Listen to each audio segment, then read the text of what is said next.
참 반갑습니다. 오늘 이렇게 말씀을 전하기 앞서서 제가 대학을 졸업할 적에 그 선생님의 말씀 한마디가 제 생에 어떻게 역사했는지를 말씀 먼저 드리면서 강의 시작하고자 합니다. 사실 젊은이들은 인생의 방향도 또 내용도 알지 못한 채 아무도 살아보지 않는 자기 인생을 한 걸음 한 걸음 가는 인생을 삽니다. 그럴 적에 교수님의 말씀 한마디가 생애를 좌우합니다. 대학 졸업할 때 은사이신 안병옥 선생님이 저를 부르시더니, 홍군, 무슨 일이든지 한번 정했으면 10년을 정진하게. 그러면 반드시 전문성을 갖게 될 걸세. 이 나라는 신생 국가인데 내가 생각할 적에 가장 부족한 것은 전문성이네. 전문성이 확보되면 쓸만한 사람이 되네. 그리고 어디든지 자기 생에 소중한 역할을 감당할 걸세. 안 선생님 얼마 전에 소천하셨습니다. 92세 나이로. 한국의 철학계에서 나름대로 많은 사람에게 감동을 주신 어른이십니다. 그런데 개인적으로 제게 주신 그 말씀은 제가 평생 일할 적에 한 번 일 정하면 10년 반드시 해봅니다. 그리고 또 일을 시작하기 전에 이 일 10년을 투자할 만한 가치가 있는가, 그 생각을 합니다. 그런데 그것은 자라는 우리 학생들에게 평생에 귀한 길잡이가 될 것입니다. 제가 지금 짓고 있는 설악면, 강원도 가평군 설악면 설곡리에 선교자 은퇴자 마을에 건물을 짓고 있습니다. 같이 공용 건물. 거기에 그 예배당이 있는데 아마 이 예배당 지어놓으면 한국 그 건축사가 새롭게 써야 될 만큼 중요한 건물로 이미 평가를 받고 있습니다. 그 설계가 되져 왔을 때 불란서에서 한국에서 누가 하겠다고 한 사람이 없었습니다. 삼성 개사하는 그 회사도 그렇고 또 현대에서도 아무데도 하겠다는 사람이 없어서 참 난감했습니다. 건축이라는 것은 설계로는 가능하지만 시공 불가능한 건물들이 들어있거든요. 그래서 제가 이거 못 짓는가 그랬는데 그것을 한 분이 하겠다고 그랬습니다. 그건 그 구조가 독일의 세계적인 가장 큰 회사 중에 하나인 구조회사에서 설계해 주었는데 우선 그 설계도를 읽는 사람이 없더라고요. 3D로 설계를 했는데 이것에 익숙하지 못한 한국 건축계에서 읽지를 못합니다. 그분이 여기까지 와가지고 그것도 용산에 140몇 층인가 건물 짓는다는 것에 구조 설계를 그 회사에서 했습니다. 또 그분이 또 우리를 맡아서 설계해 줬습니다. 아마 나중에 이건 얼마나 어려운가는 여러분이 보셔야 아하 그렇구나 하니까 더 깊이 설명을 못 하겠고요.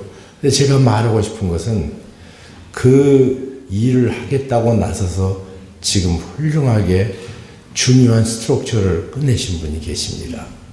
그분은 초등학교 4학년 졸업생입니다. 학력의 전부입니다. 제가 왜 이 말을 하냐면은 우리 비전대학을 나오신 분들은 평생 가방끈이 짧다고 어떻게 보면 사람들에게 멸시받는 일을 종종 당해서 학력의 열등감을 평생 시달려야 될지 모르겠습니다. 그런 학생들에게 어깨를 펴주는 일을 해줘야 됩니다. 제가 우리 전주대학에서 꼭 하고 싶은 것이 있다면, 지금 한국에서 대학 진학률, 이것은 세계에서 가장 높은 나라로 이미 그렇게 평가를 하고 있는데, 대학교 꼭 부모들이 목숨을 걸고 보내는 제일 큰 이유는 고등학교 졸업해가지고는 사람 대우 못 받는다. 그래서 부모가 피눈물 흘리면서 그 일을 합니다. 학력 파괴에 대해서 많은 얘기해도 정답이 안 나옵니다. 그런데 우리 대학에서 명예박사를 자기 분야에 최고인 사람들, 학력 불문하고 이런 사람을 찾아서 주는 학교가 됐으면 의논하고 있습니다. 그래서 사람들이 자기 분야에 큰 뜻을 이룬 사람들, 일가를 이룬 사람들을 사랑해주고 존경해주고, 독일에는 대학교 나왔냐, 박사학위 받았냐, 그렇지 않고 그 분야의 마이스터냐 그러거든요. 그리고 또 PhD 있냐가 아니라 그 사람이 진짜로 프로페서냐, 교수냐, 이렇게 평가를 합니다. 유럽에서는 어떤 경우에는 고등학교 졸업하고 이 사람은 참 뛰어나다, 지니어스다 그러면 고등학교 졸업한 채 대학교를 바로 들어가서 석사 박사 없이 교수하는 사람은 진짜 박사입니다. 진짜 교수입니다. 그래서 학력을 뛰어넘는 풍토를 우리 학교에서 만들되, 학력 불문하고 자기 일가를 이룬 사람들을 우대하는 그런 모습을 우리 학교가 해줬으면 얼마나 좋겠는가, 그렇게 생각하고 지금 의논해 보고 있습니다. 그래서 우리 비전대학 학생들 중에도 이 학력 상관없이 일정 뜻을 이룬 사람들 세워서 명예박사를 우리 학교에서 주는 그런 복된 날이 왔으면 하는 마음에 소원을 가져봅니다. 참, 그런데 초등학교 4학년 된 분이요, 한다고 그래요. 그러면서 뭐라고 말하는 거니, 목사님, 이 건물 보니까 너무 아름다워서 보석 같습니다. 보석 세공하는 마음으로 건물 짓겠습니다. 그래요. 지금 스트럭처를 아무도 못한다는 그분이 했습니다. 제가 물었습니다. 아니, 최 사장님, 어떻게 이렇게 어려운 공사를 다 합니까? 그러니까 그분이 웃으면서 그래요. 무시간 내가 이 분야에 늘 자기한테 맡기는 것은 어려워서 아무도 못하는 것만 맡긴대요. 그것 때문에 잠을 안 자고 자기는 구조적으로 어떤 것이 안 되는 것인가를 모른답니다. 대개 구조학을 공부하면 안 되는 것을 배우잖아요. 근데 자기는 안 되는 걸 모르니까 어떻게 되게 하느냐 그거밖에 모르서 여기까지 왔는데, 한국에서뿐만 아니라 일본에서도 철골 구조물에 있어서 난해한 것은 꼭 이분 차지라고 그렇습니다. 그 밑에는 박사들도 있고 석사들도 있고 그런데 본인은 초등학교 4학년입니다. 언젠가 이런 분들이 참 우대받는 사회가 됐으면, 이런 마음의 염원을 가져봅니다. 제게 대학 졸업할 적에 안병욱 선생님의 말은, 지금까지 제가 무슨 일을 하든지 10년을 해보니까 전문성이 생기고요, 또 그 후에 10년을 하니까 일이 되지고요, 그리고 거기서 또 10년 하니까 열매 맺는 인생을 살게 됩니다. 그래서 30년의 사실은 세월이 한 일에 그렇게 필요하다는 생각을 개인적으로 가져봅니다. 안병욱 선생님의 그 말 한마디가 제 생에 중요한 삶의 지표가 된 걸 늘 마음으로 감사합니다. 그런가 하면 성경 다음으로 좋아하는 말이 있습니다. 그것은 뜻이 있는 곳에 길이 있다는 말입니다. 이 말은 뜻이 세워지면 반드시 길이 있다는 말이에요. 그러니까 그 초등학교 4학년 졸업 4학년이 전부인 최 사장이 뜻을 세워서 계속 씨름하니까 안 되는 구조가 되져서 구조학 박사들이 그 구조를 연구하고 있어요. 얼마나 재밌습니까? 박사들은 연구만 하고 이 사람은 만들고. 뜻이 섰다는 것은 그처럼 우리 인생에 가장 강력한 자원입니다. 내가 뜻이 바로 섰다는 것. 그러면 일반적으로 뜻이 세워지는 데 있어서 사람마다 5단계를 겪는다고 생각합니다. 우리가 어렸을 적에는 내 뜻을 주장하는 것이 호오의 감정, 기분이 좋은가 나쁜가. 제가 어렸을 적에 우리 아이 데리고 그때는 서울에서 창경원이라는 곳에 가서 그 벚꽃놀이 할 때입니다. 벚꽃이 많이 피었고 거기에 또 동물원까지 있었습니다. 내 아이가 거기를 가자고 막 졸랐습니다. 갔더니 줄이 얼마나 긴지 2시간 서서 떼약 볕에 서가지고는 이제는 한 10여 분만 기다리면 되는데 이놈이 가자고 그러는 거예요. 내가 오자고 했지 않냐. 조금만 기다리면 된다. 소용없으면. 기분 나쁘다는 거예요. 근데 어렸을 적에 우리가 언제든지 결정하는 그 가장 큰 동의는 내게 기분이 좋은가 나쁜가 어릴 때입니다. 두 번째로는 아이가 자랍니다. 사춘기가 되지면 친구 관계가 되지고 개인이 형성됩니다. 그룹이. 내가 어떤 그룹에 속했느냐 그것은 그 아이의 사고 패턴을 바꿉니다. 내 편은 좋고 남의 편은 나쁘고 우리 학교는 좋고 남의 학교는 나쁘고 우리 가정은 좋고 남의 가정은 나쁘고 그래서 내가 어느 편에 속했는가. 언제 글을 보니까 손정원 목사님 이분을 광신도라고 쓴 글이 있더라고요. 또 안중근 의사 김구 선생을 조폭이라고 그렇게 쓴 글을 보고 깜짝 놀랐습니다. 충격이었습니다. 그런데 조금 더 생각하니까 그것이 이해가 되는 것이 어느 편인가. 기독교를 비난하는 사람에게 손영원 목사님처럼 사는 것은 광신이죠. 자기 아들 죽었는데 아들 죽인 사람을 용서하는 것은 광신입니다. 일본 편에 섰다면 윤봉길 의사, 안중근 의사, 김구 선생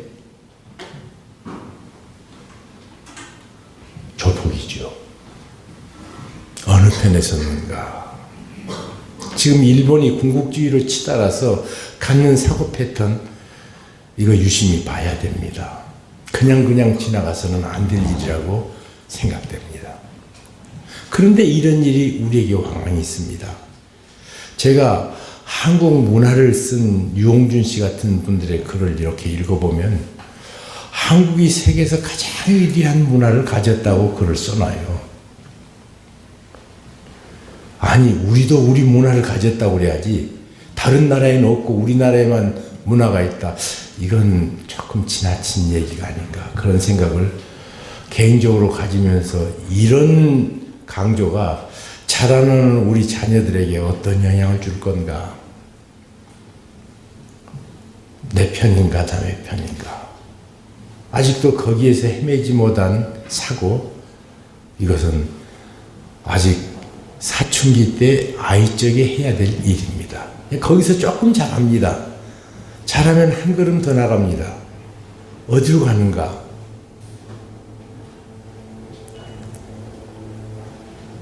이익인가 손해인가? 한 20대가 되면 이익인가 손해인가가 모든 판단의 기준이 되고 또 일을 결정하는 도민이 됩니다. 아무리 기분 나빠도 이익이 되면 전혀 문제가 없습니다. 내 편이라도 배반하고 이익을 추구하는 사람들을 우리는 많이 봅니다. 이것이 강력한 자기 뜻을 정하는데 기초가 됩니다. 네 번째입니다. 선인가 악인가, 옳은 일인가 그른 일인가. 이것은 역사에 빛을 남긴 사람들의 대부분 사고입니다. 선인가 악인가. 선이면 어떤 손해가 감내돼도 어떤 어려움이 닥쳐도 그것을 묵묵히 행합니다. 악이면 어떤 이익이 내게 준다 할지라도 NO. 많은 사람들은 이 네 가지 패턴에 의해서 사고합니다. 여러분은 어느 단계에서 판단하고 뜻을 정해서 사십니까? 그런데 이것이 전부가 아닙니다.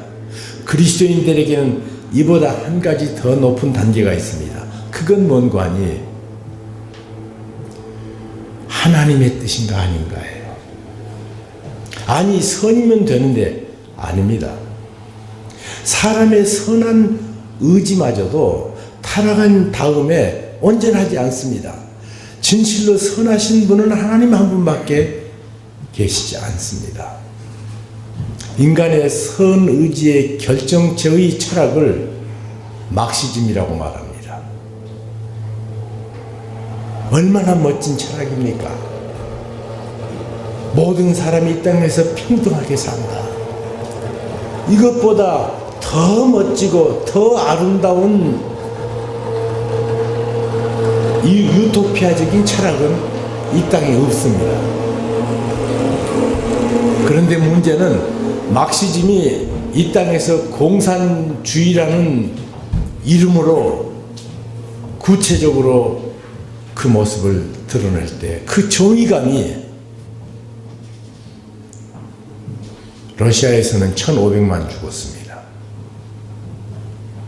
이것은 1, 2차 대전 때 전사자 숫자보다 훨씬 많습니다. 중국에서 모택동은 대약진 운동과 문화대혁명 때 2천만 명이 죽었다고 자서전에 썼습니다. 그런데 인구를 살펴보면 대약진 운동과 문화대혁명 그 지난 다음에 6천만 명의 숫자가 빠집니다. 그래서 서양에서는 문화대혁명 기간 동안에 6천만 명이 죽었다 그렇게 말합니다. 아니 전쟁했으면 서로 총이나 쏘고 죽고 그래야죠. 정의라는 이름으로 항변 한 번 못하고 끌려가서 인민재판에 의해서 그렇게 많은 사람이 죽었어요. 이보다 더 잔혹한 전쟁은 세상에 없습니다. 공산혁명 때문에 6.25 때 우리는 300만 명이 살상을 당했습니다. 심지어 캄보디아라는 나라는 전 인구의 3분질이 죽었습니다. 정의라는 이름으로. 인간 선의지가 완전하지 않기 때문입니다. 그들의 목표는 참 선합니다. 그러나 선의지가 어떨 때는 잔인해져서 그 사람들을 회개도 하지 않습니다. 공산주의 물러난 다음에 공산주의 수계가 처단되는 것 참 거의 없어요. 자세히 살펴보세요. 뭐 카다피도 가면 잔인하게 죽임을 당하고 또 여러 독재 국가의 수계들이 무너질 때 비참하게 되는데 그냥 소련에서도 그처럼 악랄했던 공산주의의 수계들이 다 죽었는데 지금 그 사람들 평가도 그대로입니다. 거예요. 중국도 마찬가지고.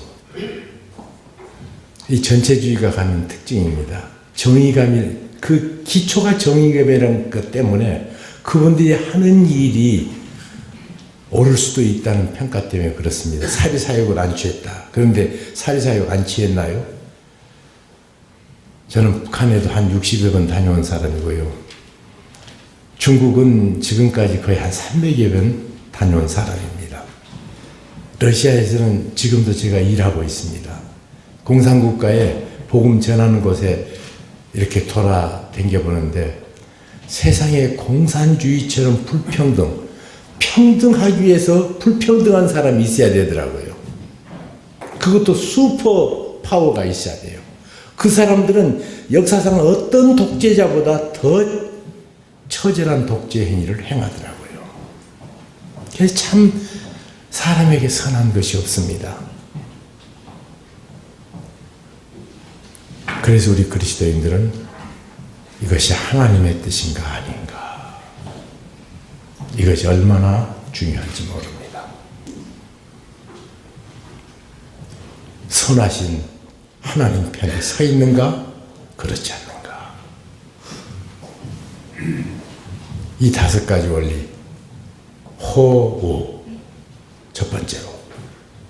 두 번째로, 내 편인가 남의 편인가. 세 번째로, 이익인가 손해인가. 네 번째로, 선인가 악인가. 이것은 하나님 안 믿는 일반 사람들의 사고라면 그리스도인들은 하나님의 뜻인가 아닌가. 그래 사도 바울이 이렇게 말합니다. 하나님의 선하시고 기뻐하시고 온전하신 뜻이 무엇인지 분별하도록 하라. 이것이 너희가 드릴 영적 예배니라. 우리 그리스도인들이 삶이 정말로 아름다운 삶, 복된 삶을 살기 위해서는 하나님의 뜻을 먼저 분별하라는 거예요. 내가 나를 가장 모릅니다. 내가 내게 얼마나 무슨 덩어리인지 모르지 않습니까?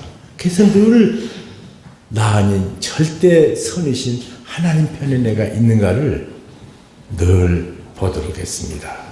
유명한 얘기 중에 하나, 에이브라함 링컨에게 남북전쟁 때입니다.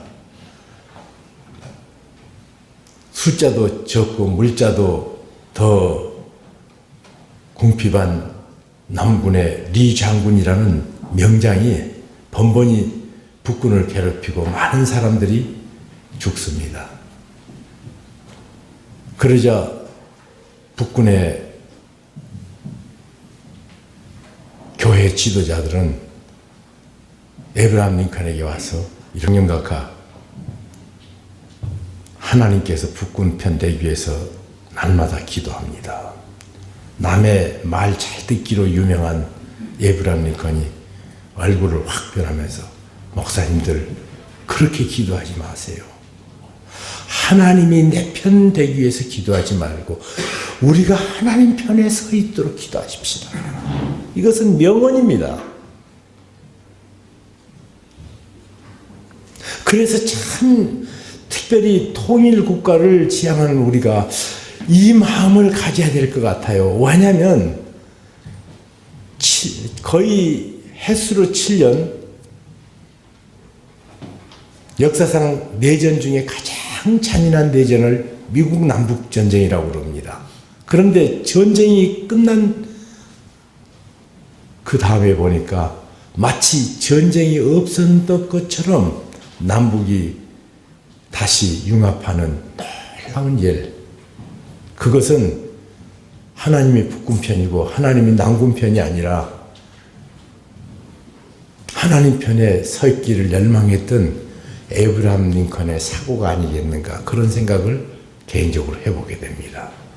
그래서 늘 하나님 편인가 아닌가. 오늘 제가 여러분에게 그냥 강의를 하는 것이 아니라 성경에 나타난 한 사람을 소개하면서 그 사람 속에 하나님의 뜻이 어떻게 계속 펼쳐져 나갔는가를 배우는 시간 같이 되기를 바랍니다. 그 사람 이름은 다니엘입니다. 다니엘이 느부갓네살 왕에 의해서 포로로 잡혀갔습니다. 기막힌 일이었습니다.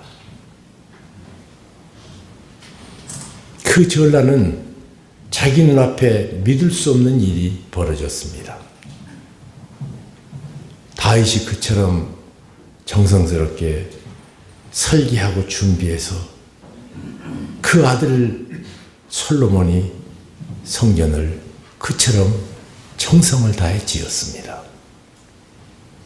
하나님께서는 솔로몬에게 말합니다. 내가 내 마음을 이곳에 두고 내 길을 이곳에 항상 기울이겠다. 그리고 멀리서 너희 자녀들이 이 성전을 향해서 기도하면 내가 그들의 기도를 응답하고 다시 이곳으로 너희 자녀들 돌아오겠다. 많은 축복을 약속한 성전이 자기 눈앞에서 무너졌습니다. 그러면 하나님 살아계시다면 이럴 수 있을까? 아마 그렇게 절망을 했어야 됩니다. 그것으로 끝나지 않습니다. 사람은 지금은 버릇한 것 같지만 위험한 일을 당해보고 특별히 전쟁같이 도무지 논리도 없고 윤리도 없는 살벌하기 짝이 없는 그 시절에는 사람의 모습이 다 다릅니다. 저는 초등학교 4학년 때 6.25를 맞이했습니다.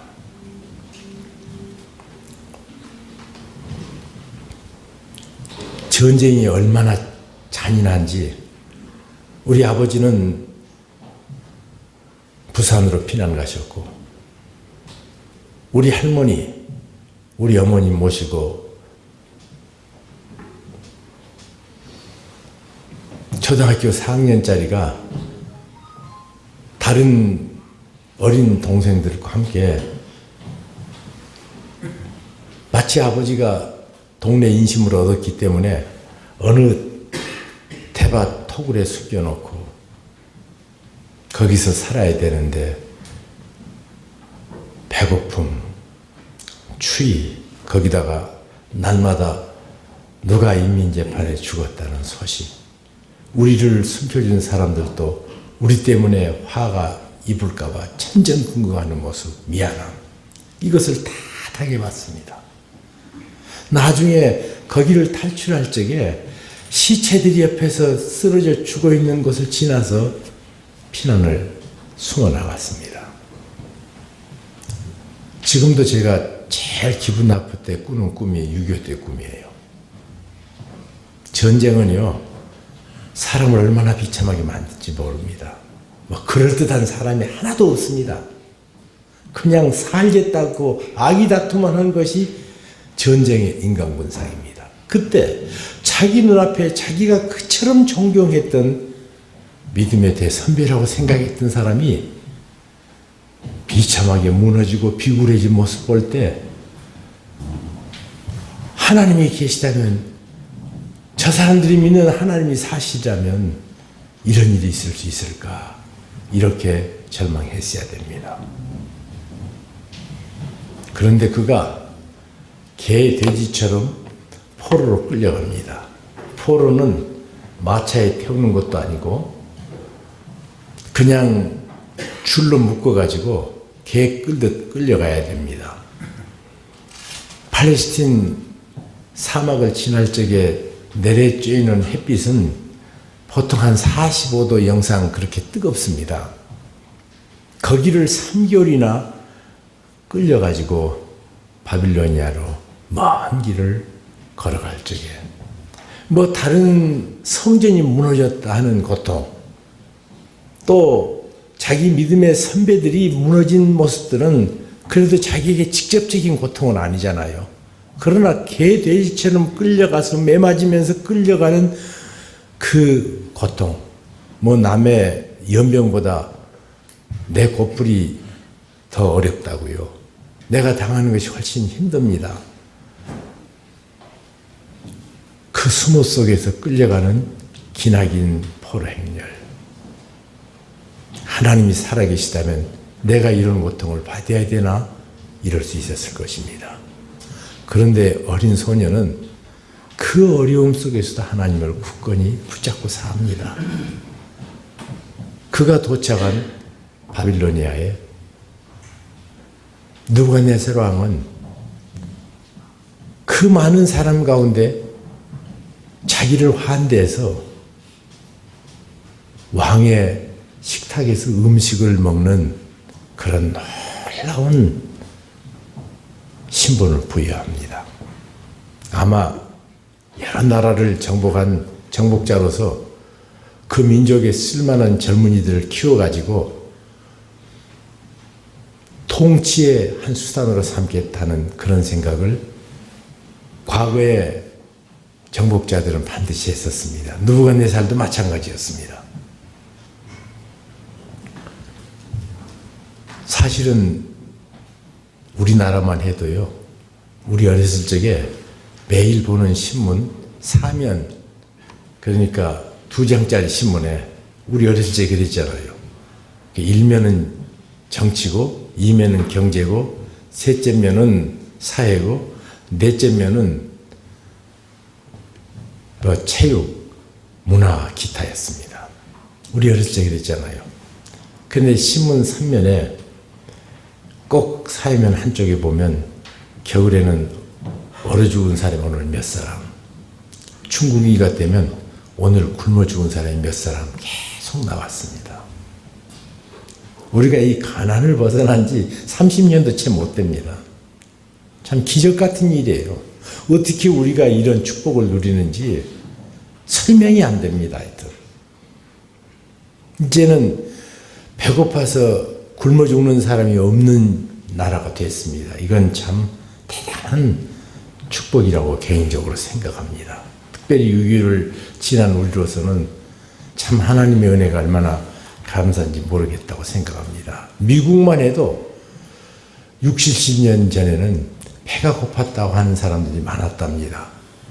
제가 스모키 마운트라는 곳, 노스캐롤라이나 조햄이라는 곳에 듀크 대학이라는 참 좋은 대학이 있습니다. 거기 매너에 가서 제가 1년을 산 경험이 있습니다. 가을에 모두들 행라철 그 블리지 파크웨이라는 산꼭대기로 만들어놓은 멋진 도로가 있는데 저희 도어램에서 자동차를 타고 그 블리지 파크웨이라는 세상에 이런 꼭대기에다가 무슨 이렇게 아름다운 도로를 만들어놨나 하는 그런 도로가 있습니다. 대공황 때 사람에게 일거리가 없으니까 산 꼭대기에다가 엄청나게 아름다운 길을 뚫어놨습니다. 일시키기 위해서. 직업이 없는 사람들에게 직업을 주려고. 근데 거기에 가다가 제가 길을 잘못 들어가지고 이상한 곳 헤맸습니다. 그러다가 산골짜 깊은 곳에 찾아가서 한 마을에 들어갔더니요. 마을 사람이 저를 경원시하는 것 같아요. 저희들을, 우리 가족이 갔는데. 그래서 거기에 좀 그래도 사리를 분별할 수 있는 사람 찾아가지고 만나서 얘기해 보니까 우리 마을에는 동양인이 처음 들어온다고 그래요. 지금부터 제가 1983년도에 갔으니까 30년 전에 동양 사람을 처음 봐요, 그 마을.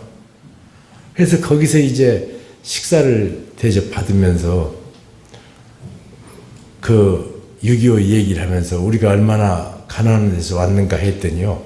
자기들도 그때 당시에 30년 전에 배가 고파서 얼마나 힘드는지 모르는데요. 여러분 세종실록에도요. 세종대왕이 하나님 앞에 천재 제사를 드리면서 자기 잘못 때문이라고 2, 3년에 한 번씩 꼭 무릎 꿇고 제사를 지내더라고요.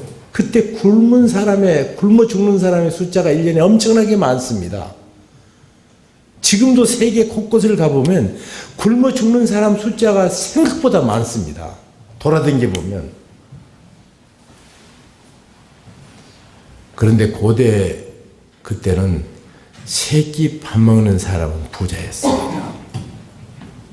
그런 어려운 때 천에 하나 만에 하나 지명을 받아서 왕의 식탁에서 왕이 먹는 그 풍성한 음식을 먹게 되는 것은 대단한 특권이었고 영예였습니다. 아니 자기는 실망밖에 안 했습니다. 자기 조국에 실망했고 자기 선배에게 실망했고 자기가 고통받을 적에 하나님은 어디 계셨냐고 울부짖어야 될 그 장벽을 넘어서 여기 왔더니 원수의 나라의 황제는 자기를 그처럼 잘 대접한단 말이에요. 그러면 하나님 안 계셔. 그렇게 하기가 쉽겠는데 다니엘은 그때도 하나님을 향해 서 있습니다. 그가 하나님을 참으로 믿는데 바른 신앙을 바로 갖고 서 있는가 서지 않았는가를 평가하는 시금석 앞에 서 있습니다. 그건 뭔가니 왕의 식사 대접이 나오는데 그 왕의 식사 대접은 제사에 드린 음식이 나오는 것입니다. 무슨 말인가 하면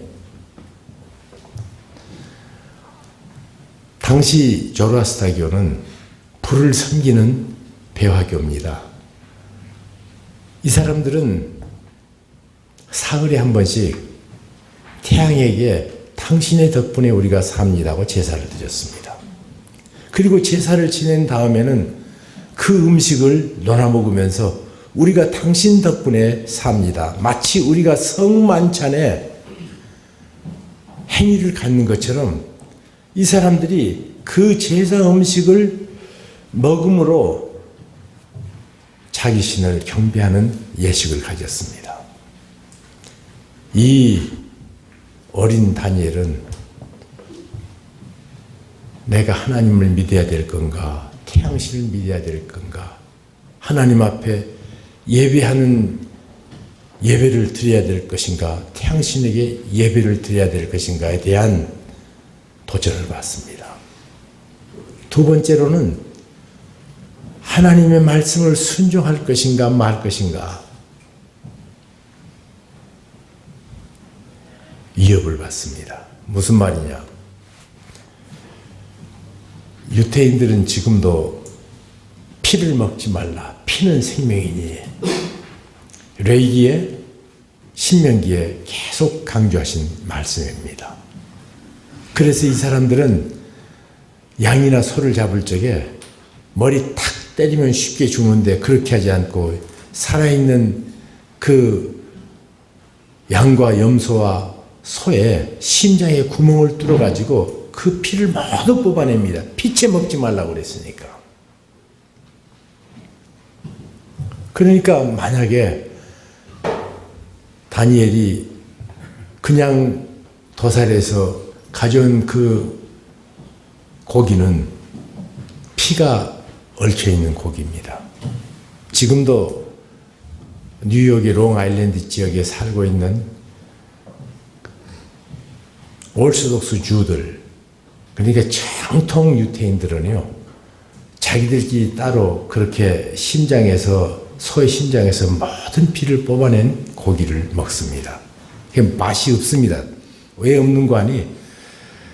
몸에 있어야 할 것이 모두 진액이 빠져버린 소 맛 참 없는데 그 사람들은 하나님의 뜻이라고 지금도 그래요. 그냥 5배 이상 비쌉니다. 보통 소고기에. 그래도 꼭 그렇게 도축한 것을 먹습니다. 하나님의 말씀을 순종하기 위해서. 아마 이 두 문제, 하나님 앞에 예배드리는 그 그 예배가 바른 예배가 되어야겠다는 결심. 하나님의 말씀은 내 발의 등이요 내 길의 빛입니다. 그 말씀 따라 살겠다고 결심한 결심. 복 있는 자는 여호와 율법을 즐거워하고 그 율법을 주야로 묵상하는 사람이다. 이 말씀을 굳게 붙잡고 두 가지 원리 때문에 이 음식을 먹지 않기로 뜻을 정합니다. 하나님 앞에 예배 방해를 받지 않겠다. 하나님의 말씀은 어떤 말씀이 순종하겠다. 이것이 사실은 오고는 모든 크리스천의 진정한 삶의 표지입니다. 이 둘 중에 하나가 무너지면 안 됩니다. 어떤 사람은 교회 가서 예배는 잘 드리는데 삶의 순종이 없습니다. 어떤 사람은 나는 교회 댕기지 않고 말씀만 순종하면 돼, 이런 사람들이 참 많습니다. 아닙니다. 하나님은 내게 예배드릴 백성이고 너는 내 영광을 위해서 지었고 부름받은 내 자녀라고 말씀하십니다. 이 두 개는 동시에 있어야 됩니다. 바른 그리스도인들은 하나님 앞에 예배 방해 받으면 안 되고요, 하나님의 말씀을 순종하는 이 두 겹의 축복의 통로를 놓치면 안 됩니다. 어린 다니엘은 이 두 가지를 어떤 일이 있어도 하나님 앞에서 바로 행하기로 작정합니다. 내 문제는 뜻만 정하면 안 됩니다. 제가 가장 한국교회의 큰 문제라고 생각하는 것은 뜻을 세울 때는 세웁니다. 그리고 그 뜻을 한 발자국도 나가지 않습니다.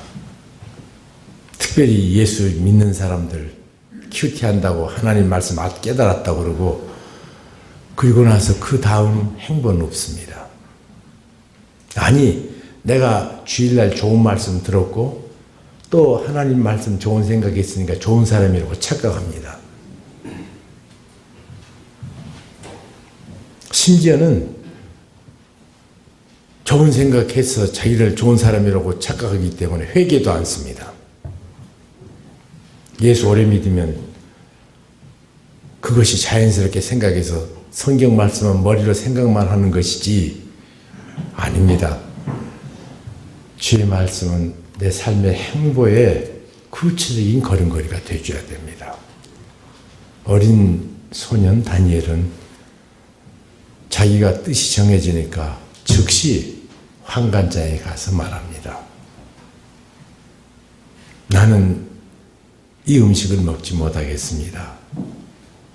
내게 채소만 따로 주시옵소서. 즉시 말했습니다. 여러분, 하나님의 뜻을 깨달았으면 즉시 순종하지 않으면요, 영원히 안 되더라고요.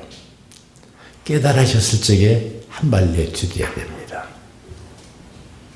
내가 지금 내 뒤안길을 보면서 그때 그 말씀, 그 부름 앞에 순종했으면 지금 얼마나 됐을 텐데 시작을 안 했기 때문에 아무것도 되지 못하는 인생. 이런 인생이, 이런 손해가 내게 몇 가지가 있어요. 그런데 시작했기 때문에 엄청난 열매 맺은 것도 있습니다. 시작했기 때문에.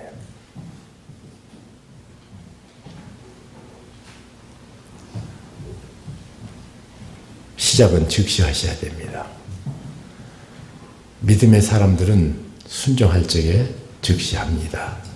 그 순종 중에 가장 감동적인 순종은 하나님께서 사랑하는 자기 아들 이삭을 모리아 산정에 데려가서 번제로 드리라고 요구했을 적에 하는 아브라함의 순종입니다. 하나님께서 내일 가라, 모레 가라, 글패 가라 시간 정하지 않았습니다. 그런데 아브라함은 자기 아들을 만약 죽인다면, 이별해야 된다면 일각이라도 같이 있고 싶어 할 거예요. 예. 그러니까 말 안 했으니까 나중에 차차 하겠다고 아마 그렇게 생각도 할 법한데 모든 방해를 다 부딪히죠. 가령 마음의 생각들, 하나님께서 이 아들 통해 하늘의 별처럼 바다의 모래처럼 편만히 채워준다고 약속하셨는데,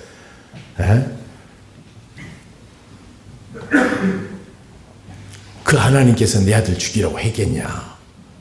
아니, 만물의 영장인 사람 보고 쪽제비도 지 새끼 위해서 목숨을 내야 되는데 자식 죽이란 말인가?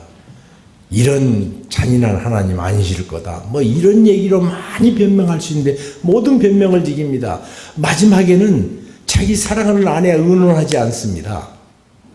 만약 의논하면 그 다음에 빽하는 뽀뿌라노 소리로 나 죽이고 데려가. 안 그러겠습니까?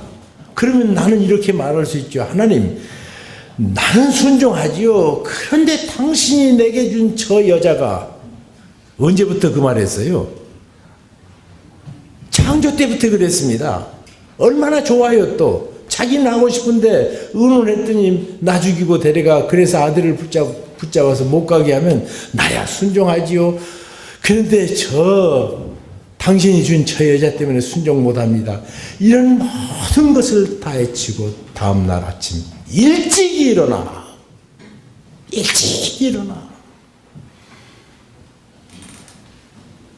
장작을 빠개고 있는 아브라함을 봅니다.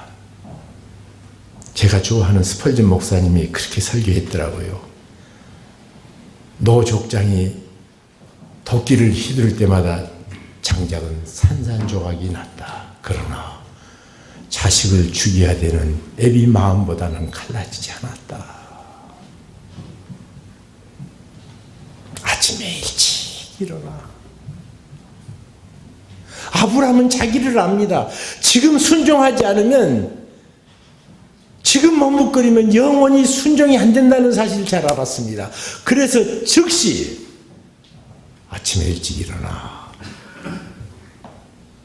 하나님께 순종의 준비를 하고 모리아 산정으로 사랑하는 아들을 데려갑니다. 순종은 즉시 해야 됩니다. 두 번째로, 순종은 하나님의 뜻이 펼쳐질 때 겸손하게 펼쳐져야 됩니다. 환관장이 식사를 안 하겠고 다른 식사를 요구하는 그에게 말합니다. 야, 만약 내 말대로 내가 너에게 채식만 주면 너희 동무들은 기름기가 잘잘 흘러서 건강한 모습을 볼 때 너만 초췌해지면 왕이 왜 저 아이는 저처럼 초췌해지냐? 그때 사실이라는 왕은 너만 처단할 것이 아니라 나까지 처단한다. 그러면서 안 된다고 말합니다. 그때 다니엘, 나는 하나님의 뜻을 아는 사람이고 당신은 하나님의 뜻을 모르는 사람입니다. 그리고 교만하고 방자하게 말하지 않습니다. 보니까 플리즈 청하오니 플리즈. 왜 이것이 중요하냐면요, 하나님의 사람이 이 땅에서 하나님의 뜻을 행할 때 하나님의 말씀에 진리를 실현하는 사람은 없습니다. 그러나 그것을 붙잡고 사는 사람들이 갖는 엄한 방자, 이것을 사람들이 싫어합니다. 태도가 나빠서. 여러분, 하나님의 백성들은 태도도 발라야 되지만 또 발라야 될 것도 있습니다. 사실도 발라야 되지만 태도까지 같이 발라야 됩니다. 같이 가야 됩니다. 우리는 진리를 가졌기 때문에 자신 있게 겸손해도 됩니다. 자신을 가지고 겸손하세요. 그처럼 우쭐대는 것은 사실은 열등감이지요.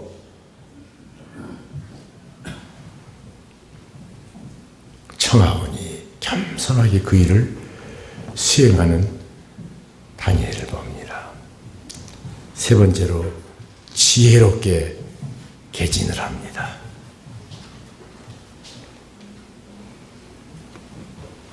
어떤 지혜를 펴는가 하니 비교하도록 합니다. 한관장님, 열흘만 시험해 보십시다.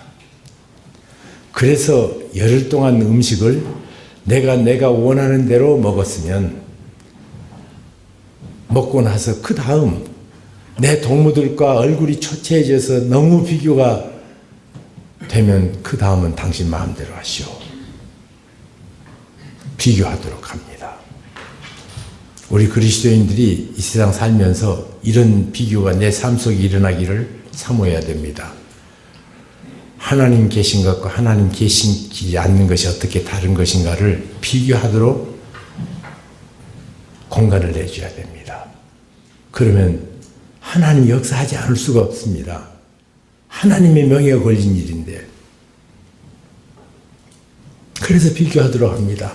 열흘 동안 하나님께 시간을 드립니다. 하나님의 뜻을 순종하는 나를 향해서 하나님 축복해 주시옵소서, 역사해 주옵소서. 그래서 지혜롭게 하나님 계신 것과 계시지 않는 것의 차이를 비교하도록 개진을 합니다. 우리 예수 믿는 사람들이 하나님 뜻을 순종할 적에 깨달았으면 즉시고, 그것이 펼쳐질 때는 그것을 모르는 사람 앞에서 오만방자하게 하는 것이 아니라 겸손하게, 그리고 믿지 않는 사람에게, 이웃들에게 하나님이 계신 것이 얼마나 큰 축복인가를 보일 수 있는 공간을 만들어서 그들이 볼 수 있도록 지혜롭게 개진하는 것. 이 세 가지 뜻을 정해서 사는 사람들이 해야 될 일입니다. 그러면 하나님께서 행하실 적에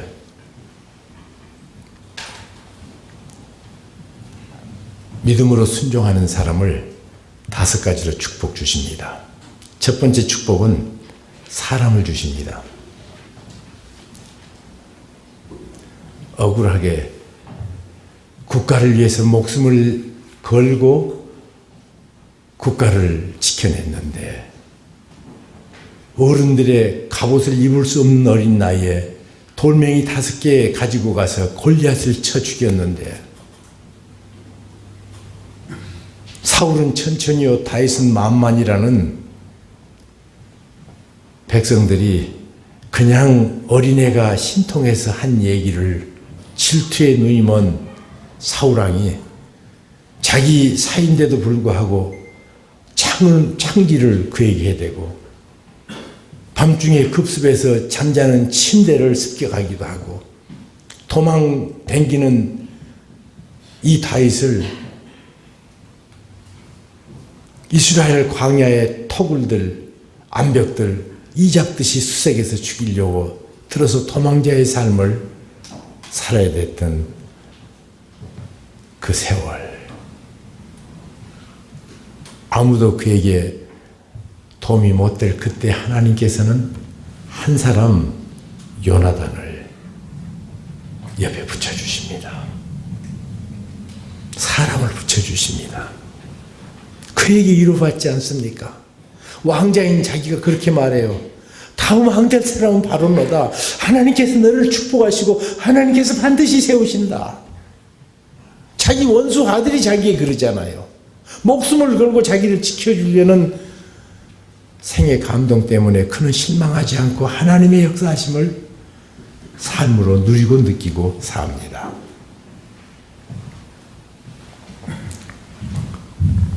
사람을 하나님께서는 하나님의 뜻에 순종하는 사람에게 반드시 허락해 주십니다. 우리 동양에도 덕을 행하는 사람에게는 반드시 따르는 사람이 있다고 말합니다. 그런데 그 말은 하나님의 뜻을 순종하는 사람에게 하나님은 반드시 주변에 사람을 붙여주십니다. 누명을 쓴 요셉에게 감옥에 있는 그 간수장이 요셉에게 은혜를 베푸사 그렇게 기록됐어요. 그 절망적인 곳에 사람을 옆에 붙여주십니다. 제가 지금까지 살아오면서 내 생에 가장 큰 축복은 예수 믿는 것이 첫 번째 축복이었다면 두 번째로는 좋은 사람 만나는 축복이었습니다. 이것은 제가 어디 갔는지 참 어쩌다가 이런 좋은 사람을 만났나. 안병옥 선생님이 그러시더라고요.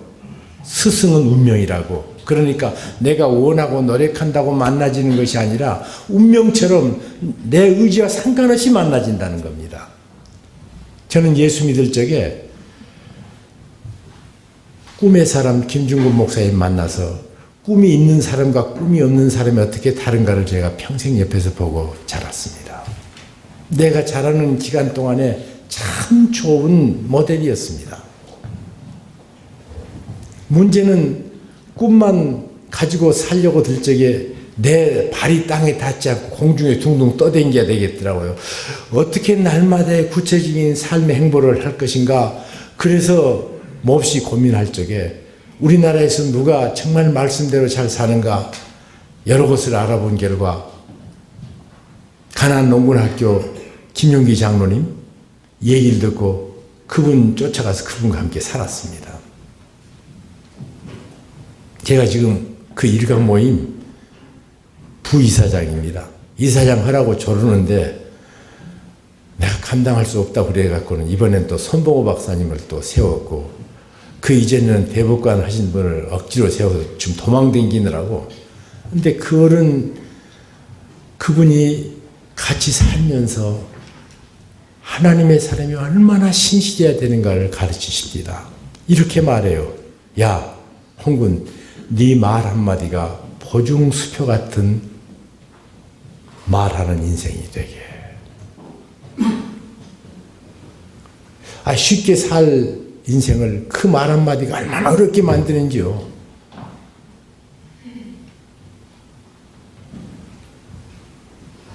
그분 모시고 갔더니 옛날에는 여관들이 있었지 않습니까? 근데 여관에 그 창호지에 그 구멍이 나 있지 않습니까? 그러면 그분은 꼭 이렇게 가방을 가지고 다니시다가 거기 가면요. 창호지를 늘 가지고 다니시고 또 가위를 가지고 다니셔요. 그러다가 창호지로 거기를 오래서 그리고 밥풀을 달라고 해서 꼭 붙여놓습니다. 장로님, 우리 것도 아니잖아요. 왜? 다 하나님의 것이지.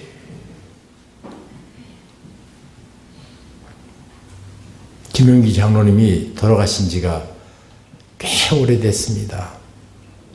그분은 정말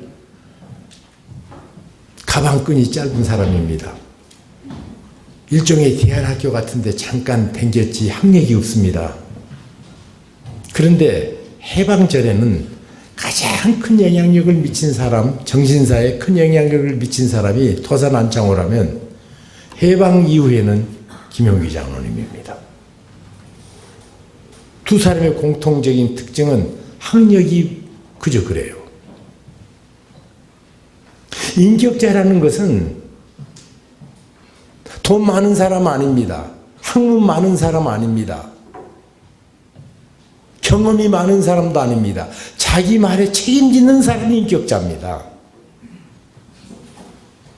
우리가 그 사람 인격을 믿는다고 말할 적에 그 사람 인격 뭘 믿습니까? 그분 말 믿지. 인격이에요. 그것을 제게 가르쳐 줬습니다. 내 말이 내 인격입니다. 여러분 비전대학교 교수님이십니다. 그런데 그것 앞서서 우리가 서야 될 자리는 인격자 자리에 서 있어야 됩니다. 말이 얼마나 무서운 힘을 가졌는가. 내 삶의 격을 만들어버린 것이 언어다. 세 번째로 67년에 신학교 입학했는데 거기서 박윤선 목사님이라는 분을 만났습니다. 마치 성경에서 걸어 나오는 것 같이 성경을 강의하는 그분을 보고 목사님들의 설교가 매가리가 없이 그럴 적에 그냥 말씀이 내게 침투해서 나로 가만히 있을 수 없게 만드는 능력을 보면서 어떤 설명보다 살아계신 하나님의 말씀을 평생 선포해야 되겠구나. 그분이 목사인 내게 가르쳐 줬습니다. 이 스승 만난 거 얼마나 귀한지. 두 번째로 내게 만난 사람이 있습니다. 친구들입니다. 1965년 예수 그리스도 영접했는데 65년 말인지 66년 초인지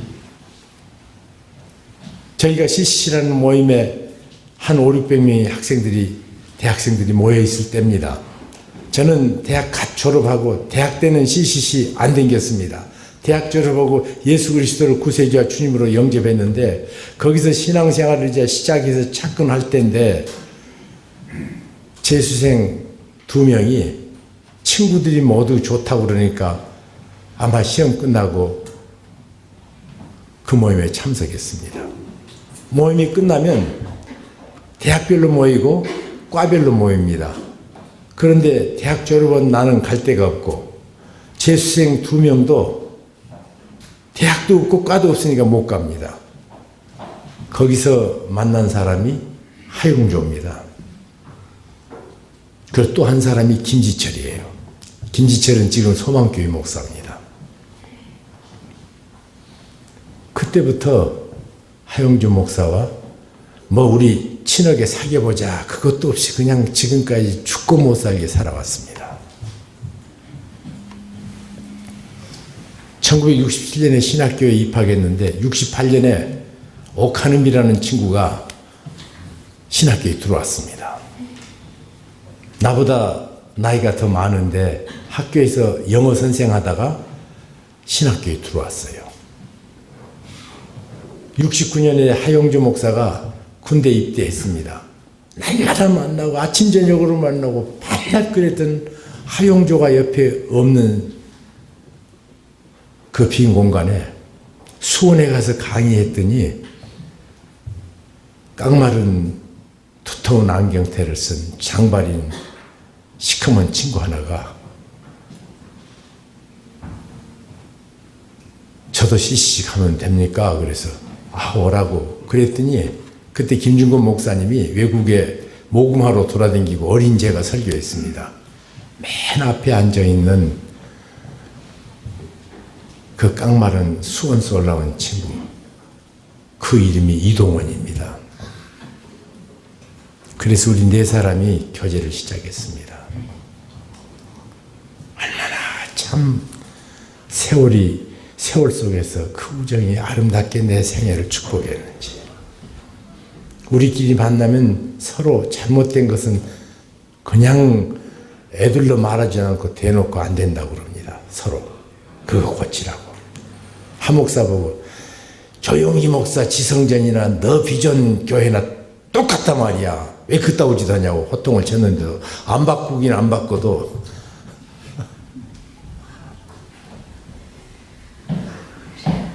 할 소리는 하고 저는 지할 길 하고 그래요. 그래서 우정은 계속 깊어져요. 지금 옥하는 목사나 한 목사가 없을 적에 인간적인 그런 외로움도 있지만 한 가지는 내가 틀릴 때 틀렸다고 말하는 우정이 옆에 빈 것이 내 생의 큰 손실입니다. 우리는 잘못할 때가 있거든요. 그때 정말 내일을 자기 일처럼 생각하면서 아니라고 말하는 친구. 좋은 우정. 한 목사 위에서 밥상에서도 몸이 아프니까 우리 집에서 기도합니다. 옥 목사 아프다고 기도했더니 언제 내 아들을 홍콩 가다가 내 아들을 만났대요. 근데 그때 처음 만났습니다. 내 아들이 옥 목사를.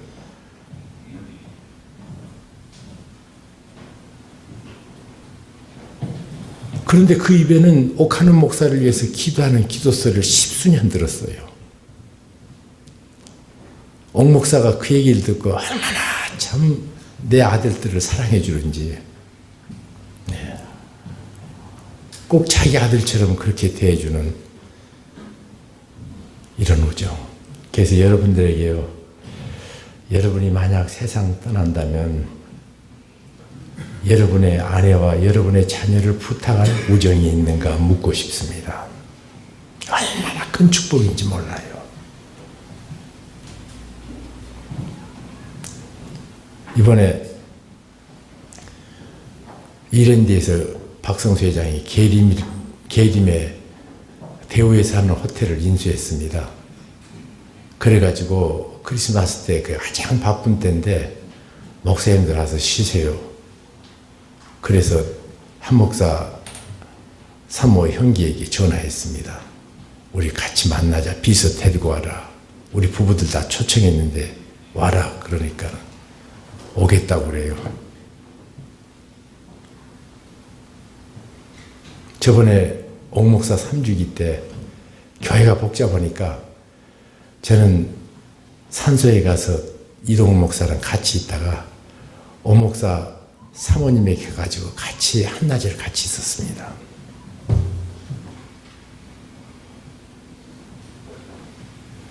여러분의 사랑하는 자녀와 아내를 부탁할 우정이 있습니까? 얼마나 큰 축복인지요. 그래서 제가요, 어린아이가 태어나가지고 제일 처음 교회 나오면 데디케이션 프레이어를 합니다. 하나님께 봉헌하는 기도를 드려요. 아이를 위해서. 근데 그때 똑같이 기도합니다. 뭐라고 기도하는 거니? 하나님 아버지, 이 아이에게 인생의 본을 받을 스승을 주시고 뜻을 나눌 동지를 주시고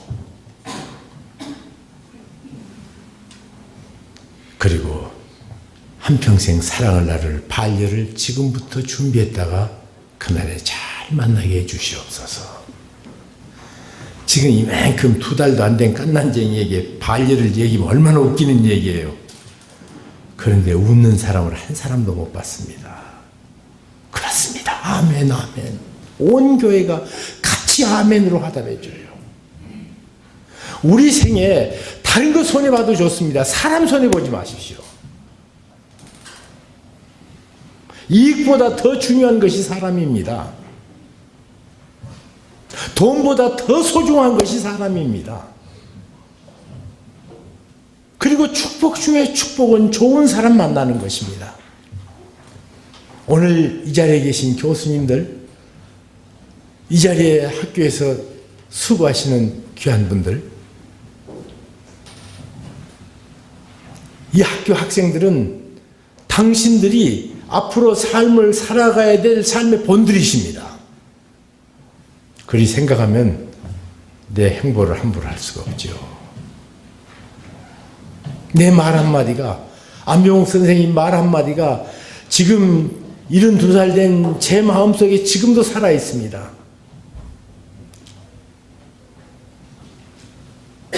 1963년 들은 말인데 지금까지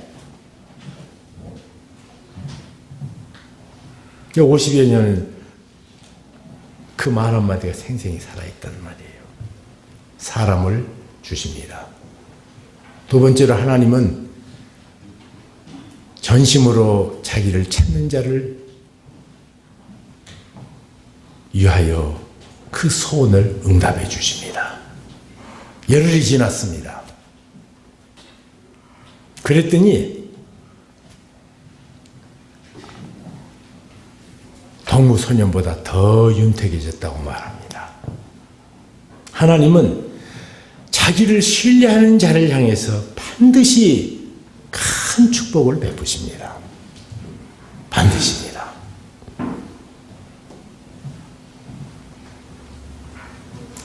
그래서 그 기도를 응답해 주신 하나님. 세 번째입니다. 필요한 것을 채워주십니다.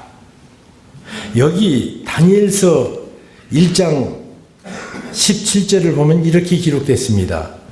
하나님은 이 내 소년에게 학문을 주시고 모든 서적을 깨닫게 하시고 지혜를 주셨으니 그랬어요. 이것은 달라고 하지 않았습니다. 그런데 공부하는 이 히브리에서 붙잡혀간 다니엘과 그 세 친구, 네 청년에게 하나님께서는 학창시대에 필요한 귀한 것들을 다 주었습니다. 내 소년에게 학문을 주시고 그것을 끝나지 않습니다.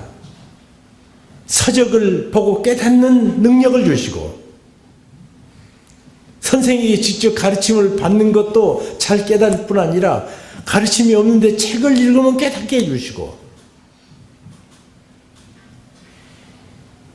그것으로 끝나지 않습니다. 그것을 잘 활용할 수 있는 것은 지혜입니다. 지식하고 지혜가 다릅니다. 지식 많은 대학 교수들도 얼마나 지혜롭지 못한 일을 하는지 모르겠어요. 어떤 때 보면. 근데 다른 사람은 저분이 박사학위를 가졌고 사회적으로 대단하게 유명한 사람이니까 괜찮을 거라고 해서 가까이 가보면 그렇게 지혜가 없는 사람일 수가 없습니다. 그런 사람을 종종 만납니다. 지혜는 뭡니까? 그 지식을 활용할 수 있는 능력이 지혜예요. 지식을 잘 삶에 아름답게 윤택하게 만드는 도구가 지혜입니다.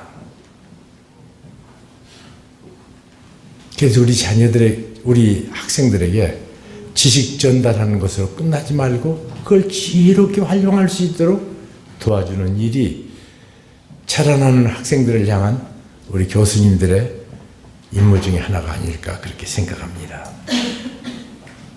필요한 거 주십니다. 세 번째로는.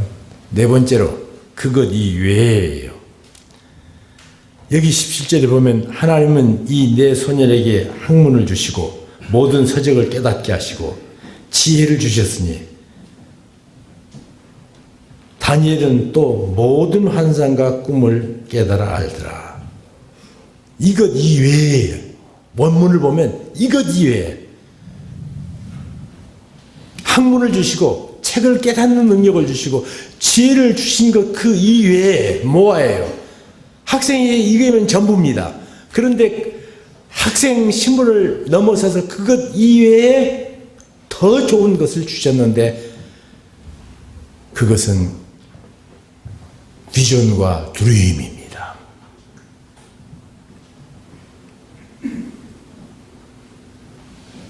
환상이라고 얘기는 기록됐습니다. 영어 성경은 비전입니다. 비전은 뭡니까? 비전은 우리의 야심 아닙니다. 비전은 하나님께서 행하신 일을 보는 것. 이 비디오 다 같은 뜻입니다. 본다는 뜻이에요. 뭘 봅니까? 역사의 주재자이신 하나님을 보고 그분이 행하신 일을 봅니다. 이것이 비전입니다. 많은 사람들이 비전을 자기 계획인 줄 압니다. 어떤 사람은 야망인 줄 압니다. 그렇지 않습니다. 하나님 하신 일을 봅니다.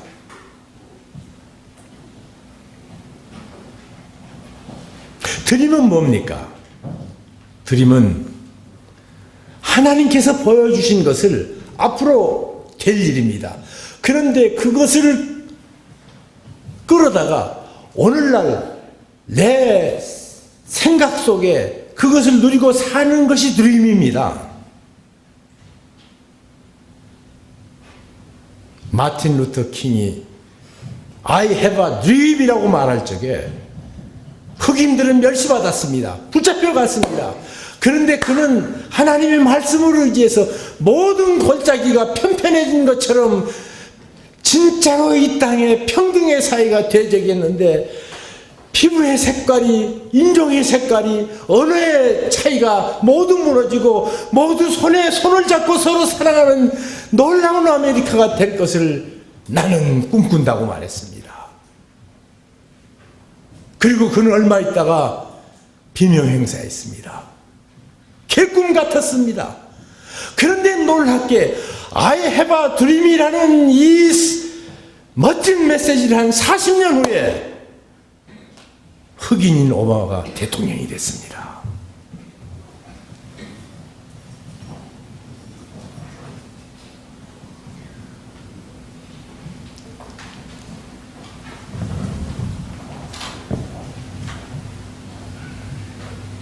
그는 저격을 당해 죽었지만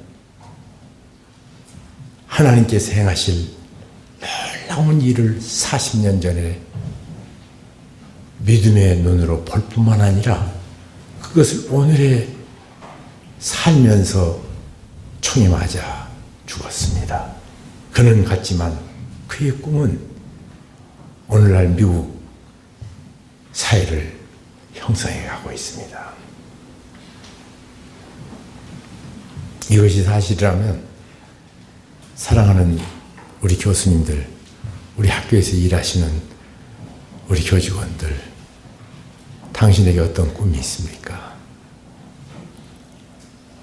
내 도움 하나가 한 인생의 생애를 좌우해버립니다. 여러분이 백지 같은 그들에게 대학 생활이라는 그림을 그려줍니다.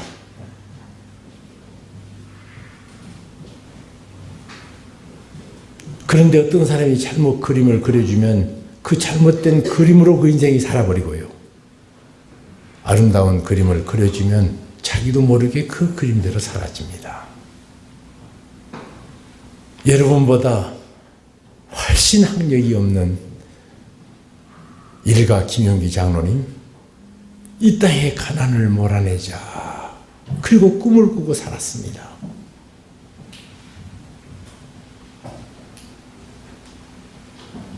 그것이 새마을 운동으로 발전해가지고 이 땅을 이렇게 복된 나라를 만드는데 정신적인 기초가 됐습니다. 제가 이렇게 보니까 참 신기한 건요. 인격이 행하는 그 힘을 가진 사람들을 향해서 잊지 않고 계속 기억하더라고요. 예를 들면 해방전에 위대한 사람들 많았습니다. 이동희 선생, 이상설 선생, 또 김구 선생, 또 이승만 박사, 또 조봉암 선생, 수많은 사람이 있는데 일제 때 일한 사람들 가운데 지금도 그분을 추모하고 그분 때문에 모이고 바른 생각하겠다고 하는 분이 있다면 도산 안창호 선생, 흥사단 지금도 열심히 모이고 있습니다. 저희 미랄학교에는 일가 홀이 있습니다. 김용기 장로님 메모리얼 홀입니다. 그 일가 홀에는 한 달에 한 번씩 예외 없이 김용기 장로님을 사랑하는 사람들이 모여가지고 자기 현안들을 같이 의논하고 세미나하는 일이 매달 있습니다. 한 번도 빠지는 걸 못 봤습니다. 거기에 보면 사회적인 저명 인사들이 앞에 나와가지고 다른 사람이 강연한 것을 같이 듣고 의견을 개진하고, 또 한 분을 말씀드리자면 우리 교회 김인수 장로님이라는 분이 2002년에 우리 교회 앞에서 그 미국의 손자가 얼음 빙판을 달려가는데 그리 뒤로 쫓아가서 그 아이를 잡으려고 그러다가 넘어져서 매진탕으로 세상을 떠났습니다.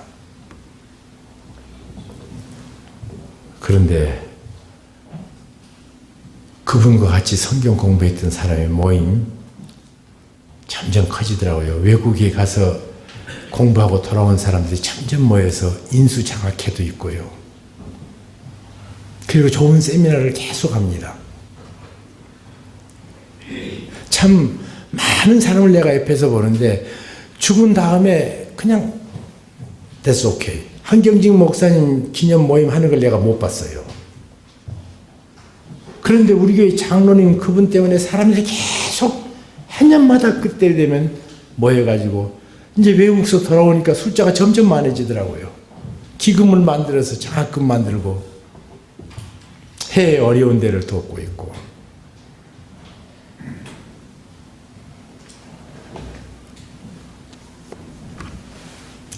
근데 이 사람들의 대표적인 특징은 비전과 드림을 가진 사람들이에요. 대표적인 특징은.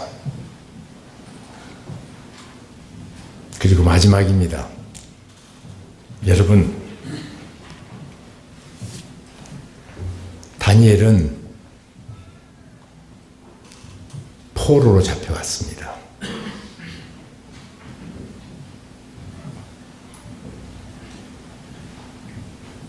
포로로 잡혀와서 포로 생활을 원망하고 좌절하지 않습니다.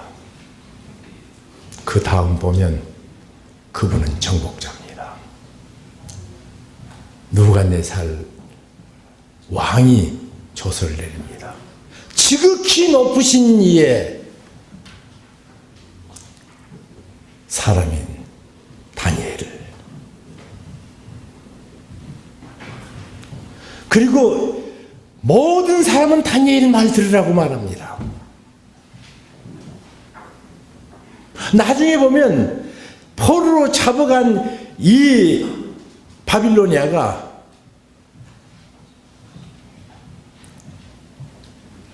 다니엘의 정복지로 바뀝니다.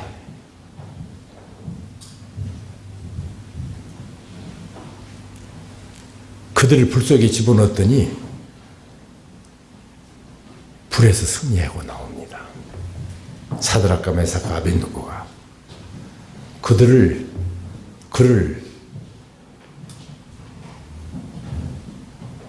간교한 사람들이 모함해서 사자굴에 집어넣었더니 사자들이, 배고픈 사자들이 고양이처럼 그 앞에서 재롱을 부립니다.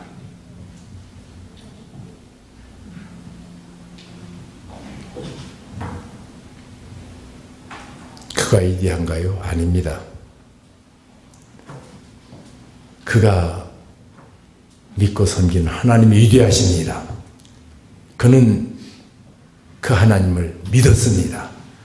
구체적으로 믿었다는 증거는 그 말씀을 순종했습니다. 그분의 뜻에 자기 뜻을 맞춰서 믿음으로 나갈 적에 빛이 있으라 하며 빛이 있었던 그 능력의 말씀이 그의 삶 속에서 정복자의 승리의 삶을 허락해 주십니다. 우리는 이 땅 살면서 내게 주어지는 환경, 만족하지 않아서 원망하고 짜증 부리고 살 수 있습니다. 주변에서 못된 사람 보면 화가 나고, 악한 사람이 나보다 더 잘 되는 것을 보면은 나도 모르는 질투심에 저녁에 잠을 자지 못합니다. 이런 인생을 우리가 삽니다. 그런데 하나님의 뜻과 함께 할 적에 하나님의 뜻을 거역할 이 세상에 세력이 어디 있습니까?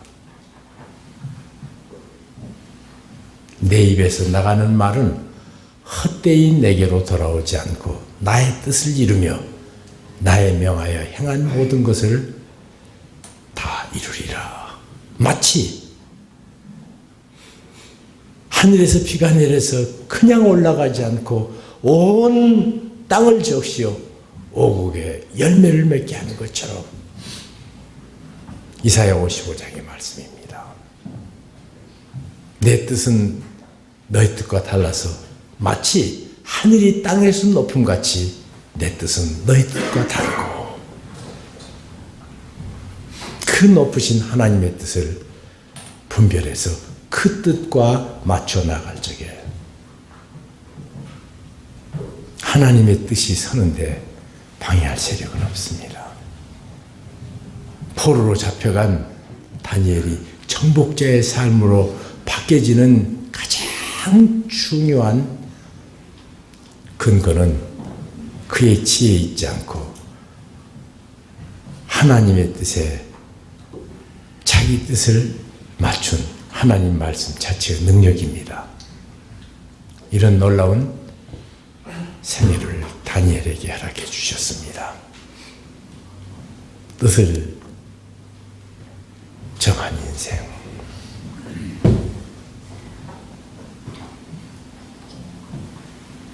그냥 뜻을 정하지 않고 하나님의 뜻에 내 인생을, 내 뜻을 맞추는 인생.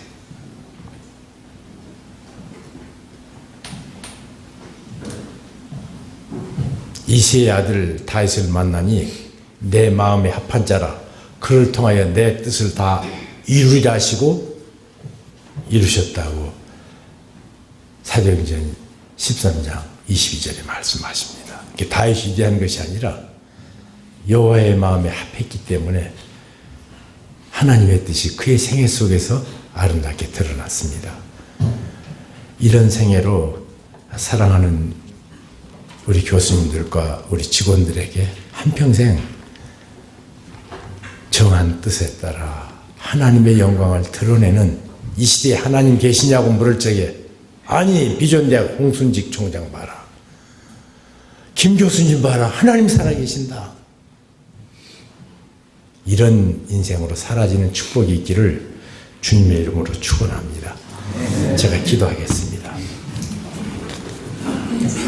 주님 감사합니다. 비전대학 주께서 이곳에 세우시고 오늘까지 복스럽고 아름답게 인도하신 것을 감사합니다. 그 중에 감사한 것은 뜻을 세운 우리 홍 총장님 이곳에 보내주시고 그 뜻을 세운 것을 하나님이 기뻐 여기시사 우리 한국 학교 역사상 아무도 가보지 않는 엄청난 일을 행하신 하나님을 찬양합니다. 우리가 그 현장에서 어떻게 한 사람의 뜻을 통해 이 학교를 복되게 인도하는가를 보게 하셨습니다. 그리고 우리와 함께 이 길을 걷게 하셨습니다. 주님, 홍 총장의 하나님께서 나의 하나님 되도록 도와주시옵소서. 그래서 내 평생이 뜻이 세워진 대로 한평생 걸작의 생애가 사라지는 은총 허락하여 주시옵소서. 우리 아버지 하나님, 우리에게만 이것이 이루어지지 않고 우리 비전대학 학생들 뜻을 정하여 살아갈 적에 그의 학벌과 상관없이 걸작의 생애, 그의 생애가 누가 봐도 칭찬할 수밖에 없는 그런 생애, 흠모할 수밖에 없는 그런 삶으로 믿음의 걸물들 잘 자라는 학교가 되도록 도와주옵소서. 주님, 우리가 부족합니다. 그래서 풍성한 주님을 신뢰합니다. 내가 약합니다.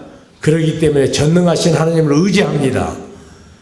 그 하나님과 더불어 비전대학을 하나님 기뻐하시는 대학으로, 그리고 하나님께서 보여주신 비전만이 아니라 그 비전을 앞으로 10년 후에 20년 후에 되어질 그 비전마저도 오늘 내 꿈속에 누리고 사는 즐겁고 복된 생이 되도록 도와주옵소서. 삭막한 현실에 끝나는 인생 되지 않도록 은혜 베풀어 주시옵소서. 주께서 살아가는 종들의 노고 속에 함께 하시고 말로 다할 수 없는 은혜 역사해 주옵소서. 예수님 이름으로 기도하옵나이다. 아멘.